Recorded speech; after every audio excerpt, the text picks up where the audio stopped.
This video introduces Project One and walks you through the project overview.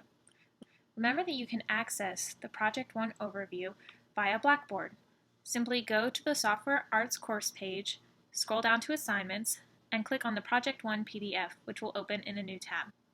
Step 1 indicates that you should complete two one-sided 8.5 by 11 pages of sketches, each with 4 unique thumbnail sketch solutions. The project overview also indicates that you need to be creating an open composition. You can focus your composition on any subject matter that you like. It simply needs to be a single item or object.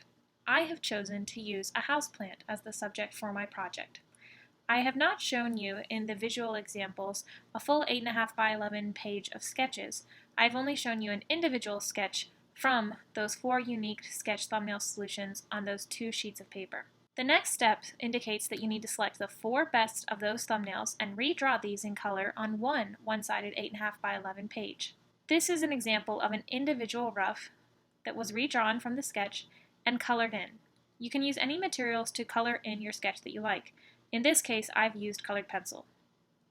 You will then scan or take a photo of the 2 best roughs. If you have a good camera phone, you are welcome to use that to take your photo.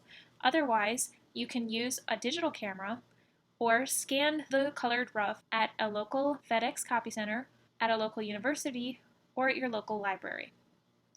Once you have a high-quality photo or scan of your rough, you can now open it in Illustrator.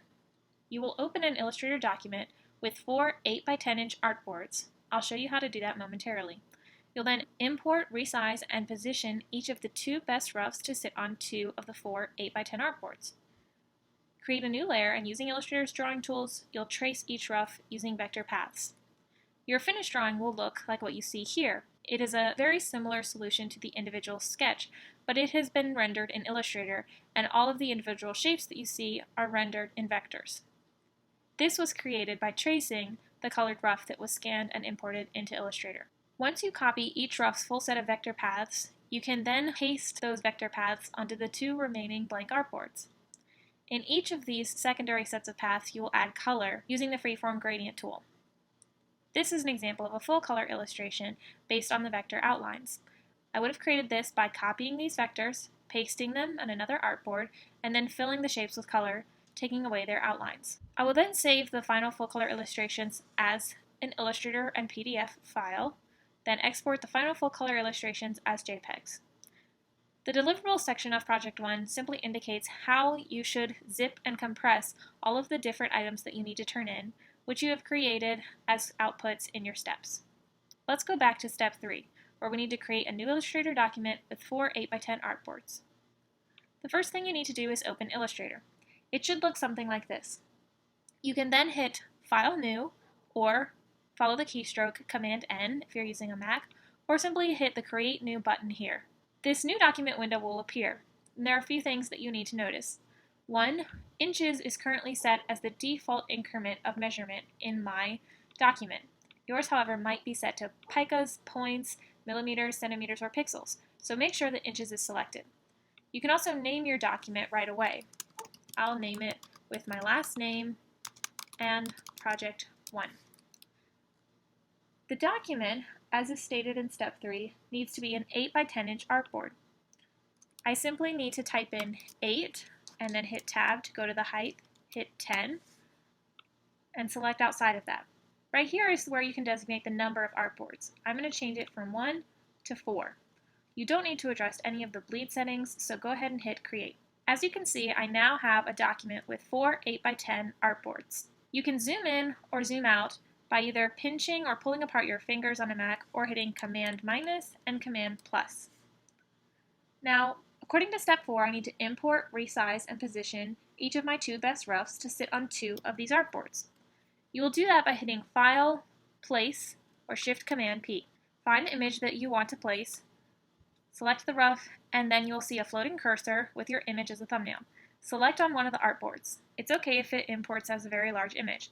Simply zoom out by again hitting Command-, and then you can move the image around, go up to a corner where you see the word anchor appear in pink with some arrows, and while holding down the Shift key, simply drag that image down from the corner and resize it. You can then do it from a different corner And just make sure that you hold down the Shift key while you do this, because otherwise you can stretch and skew and compress your image and it won't look right after you have adjusted it in that way. You can always undo something, by the way, by hitting Command Z or Edit Undo. So as you're resizing this image, just make sure that the image edges are going to line up with the edges of the 8x10 artboard. Even if your image is going to hang off the artboard a little bit like you see mine doing right here, you want to make sure it reaches the edges so that you are going to fully fill the 8x10 artboard when you render your vectors. After you've resized the image so that it approximately fits into the artboard, or at least touches the artboard on all sides, the next thing you need to do is create a new layer in Illustrator.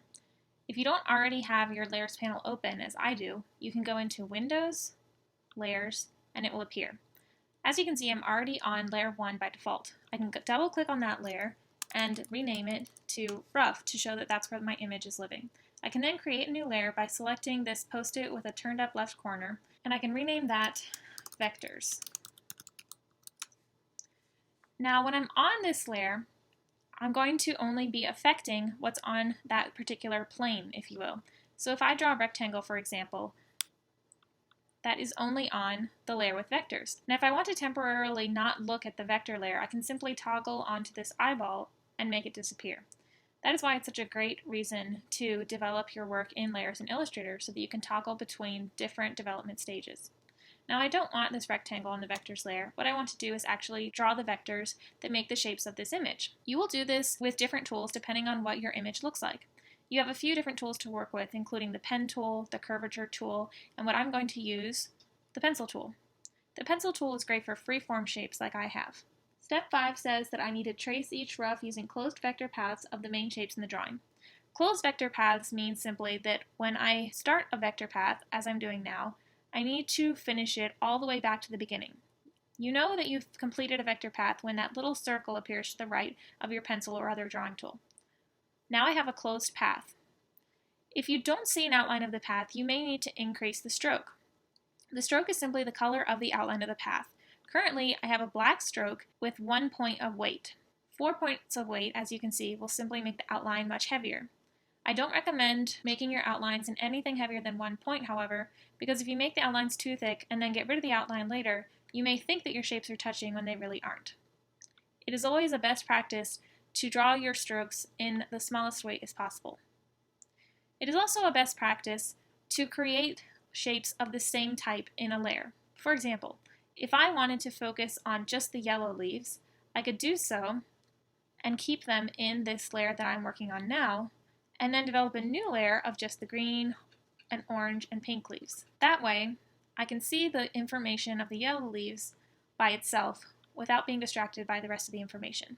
I would continue this process for all of the shapes you see here in this rough. Once I finish creating all my vectors, they'll look something like this, and I can toggle the original rough image away to see just the vectors. I can now move on to step 6, where I can copy a full set of vector paths and paste it onto a remaining artboard. To copy vector paths, simply drag a box around all of them, and then hit Edit, Copy, or Command-C using a Mac. Select another artboard, and after creating a new layer that I will call Color Paths, place the vectors. I'll rearrange them so that they are positioned correctly on the artboard, and now I can begin to add color to these vectors. In order to add color to a path, simply select the shape and then double-click on the color fill box over here on the left. You can select any color from this gradiated palette and move the circle around inside the square of color.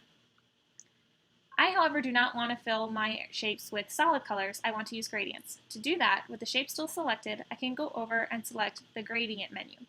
After I double-click on the gradient menu, a gradient menu box will appear. This gives me the option to have a linear gradient, a radial gradient, or a freeform gradient, which is the type that I want to use. Freeform gradients are very easy to edit. They provide color droplets inside the shape, which you can double-click to change their color. You can also add new droplets to the shape by hovering your cursor on any area of the shape and then double-clicking to drop a new droplet. Freeform gradients are the most dynamic gradient tools in Illustrator and provide the most realistic solutions.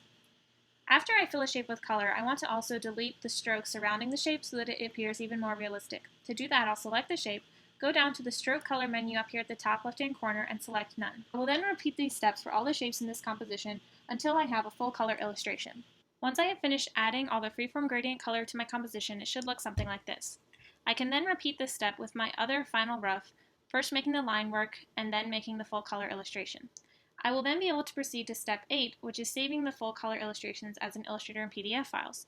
It's important to save your work as you go because Illustrator is prone to crash sometimes. The way to save your work is to select File, Save As, and then find the file placement that you want your file to save into and select Save. I will then need to save the full color illustrations as PDF files. These would be Artboards 2 and 4 once I completed the other final rough as a full color illustration.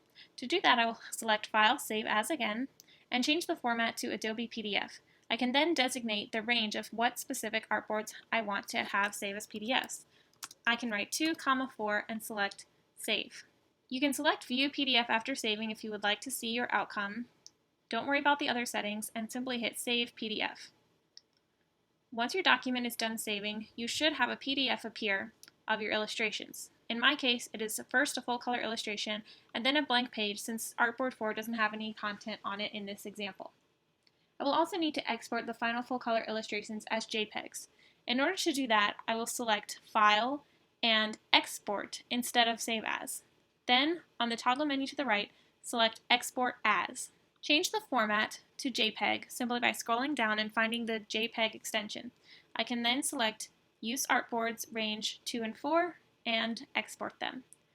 It is recommended that you use the highest quality, then select OK.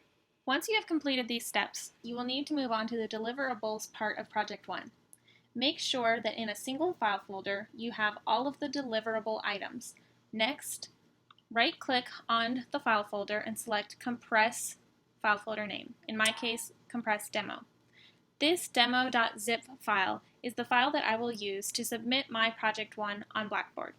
Within Blackboard, under the Assignments tab, I can select Project 1, then scroll to the Attached Files area, select Browse My Computer, from my desktop select demo.zip, and open. Once the file has been uploaded, I can add my name to the comment section and select Submit. After submitting your project, you will have completed Project 1. Congratulations!